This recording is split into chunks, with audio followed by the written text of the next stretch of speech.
আজকে আমার জন্য একটা ঐতিহাসিক দিন, তোমাদের সঙ্গে সাক্ষাৎ পাওয়ার একটা বড় সুযোগের দিন।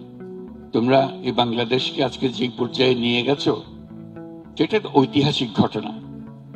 এই ঐতিহাসিক ঘটনা যারা নায়িকা, তাদের জন্য একটা জোরে হাততালি দিই। আমি হালকা ভাবে বলছি না জিনিসটা, আসলে বাংলাদেশে যেটা হয়ে গেল, এটার নজির পৃথিবীতে খুঁজে পাওয়া যাবে না।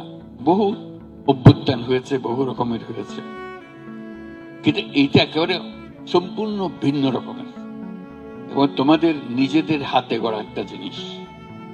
এখানে কোনো বড় নেতা এসে তোমাদেরকে উদ্বুদ্ধ করে নাই যে এটা করতে হবে, এরকম প্রোগ্রাম দিতে হবে, কিছুই করে না। তোমরা স্বতঃস্ফূর্ত ভাবে করেছো এবং মেয়ে বলেছে তোমাদের আলাদা করে কেউ ডেকে নিয়ে গেছে না, তাই না? তোমরা নিজেরা এগিয়ে এসছো যে আমরা আছি, এটা আমাদের দাবি, আমাদের জিনিস।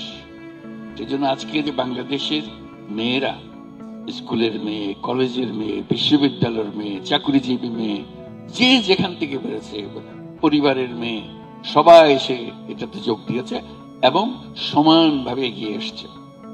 এটা বাংলাদেশকে একেবারে পরিবর্তন করে দিয়েছে। এটা বাংলাদেশ ওই আগের বাংলাদেশ, 5ই আগস্টের আগের বাংলাদেশ এটা আর নাই। এটা একটা নতুন বাংলাদেশ, যেটা তোমরা বারে বারে বলছো, মানুষ শুনছে কিনা জানি না, কিন্তু এইটাই হলো বাস্তব।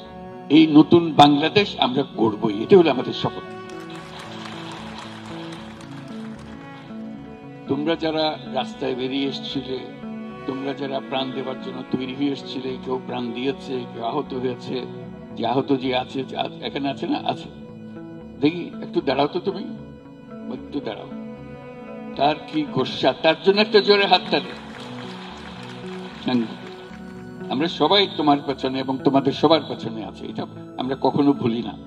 যেটা আমাদের প্রকাশ করতে হয়তো মাঝে মাঝে দেরি হয়েছে, ভুল হয়েছে, কিন্তু আমাদের মনের থেকে এটা মুছে যায়নি। এটা একটা অগ্রাধিকার, সব মাথার উপরে আছে সবসময়। এটা থ্যাংক ইউ।